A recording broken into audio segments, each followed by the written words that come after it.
Hello दोस्तों, आज तारीख सितंबर 24 है और आज की मुख्य खबरें हम केवल 5 मिनट में देखेंगे। तो चलिए बढ़ते हैं अपनी खबरों की तरफ। बिहार में सीमांचल न्याय यात्रा आज से शुरू होगी। एमीन प्रमुख असदुद्दीन ओवैसी विकास और न्याय के मुद्दे उठाएंगे।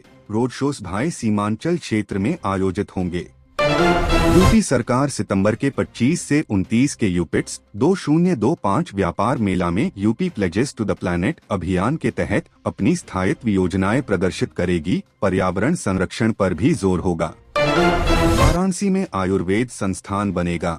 AIIMS जैसी तर्ज पर आयुष मंत्री ने बताया कि शिक्षा, शोध एवं राष्ट्रीय स्तर पर पारंपरिक चिकित्सा को बढ़ावा मिलेगा।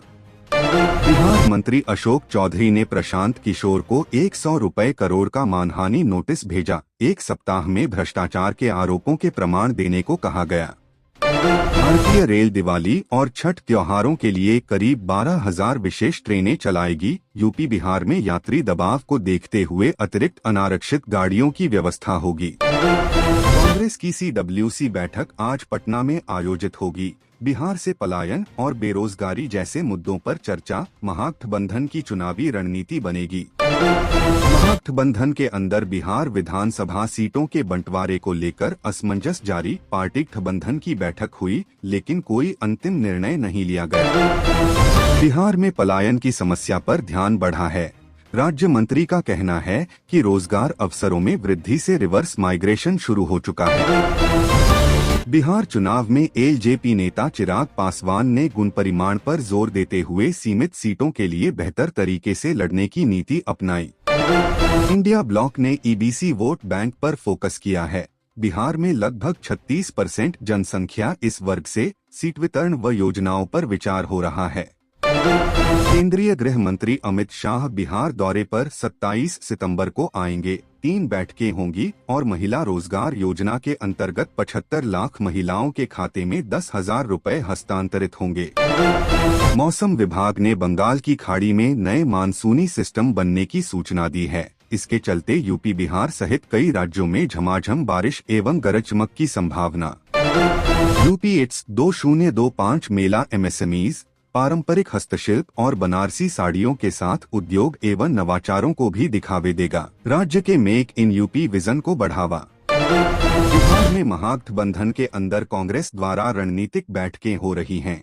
राज्य में खोई राजनीतिक जमीन वापस पाने और चुनाव प्रचार मजबूत करने का मकसद। उत्तर प्रदेश सरकार स्थायी कृषि, जल प्रबंधन, पर्यावरण एवं वन विभागों से जुड़ी योजनाएं प्रदर्शित करेगी। जल संरक्षण व पर्यावरणीय संतुलन पर विशेष जोर रहेगा।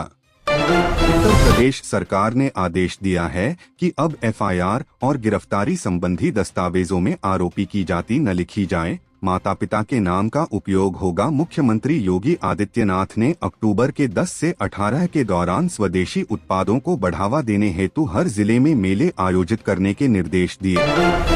24 सितंबर को यूपी बिहार सहित कई राज्यों में बंगाल की खाड़ी में बन रहे सिस्टम के कारण भारी बारिश और गरज चमक की संभावना जताई गई है। पटना में हुई बैठक में महागठबंधन दलों के बीच आगामी विधानसभा चुनाव के लिए अभी तक सीटों के बंटवारे को लेकर कोई अंतिम निर्णय नहीं हो सका।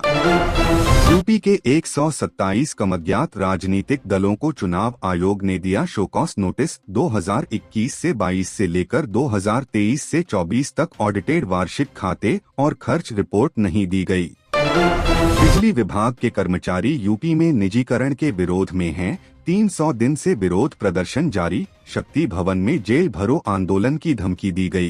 यूपी सरकार इलेक्ट्रॉनिक्स और सेमीकंडक्टर पार्क्स स्थापित करेगी, जिससे मेक इन इंडिया के अंतर्गत उपकरण निर्माण व नवाचार को बढ़ावा मिलेगा। यूपिट्स 2025 मेला नोएडा में सितंबर के 25 से 29 को आयोजित हो रहा है। राज्य सरकार पर्यावरणीय योजनाएं और टिकाऊ विकास मॉडल प्रदर्शित करेगी। अखिलेश यादव ने कहा कि अगर समाजवादी पार्टी सत्ता में आती है तो आजम खान पर दर्ज झूठे मामलों को वापस लिया जाएगा। SP नेता ने न्याय का आश्वासन दिया। खबरें कैसी लगी कमेंट बॉक्स में जरूर बताएं और चैनल को सब्सक्राइब करना ना भूले।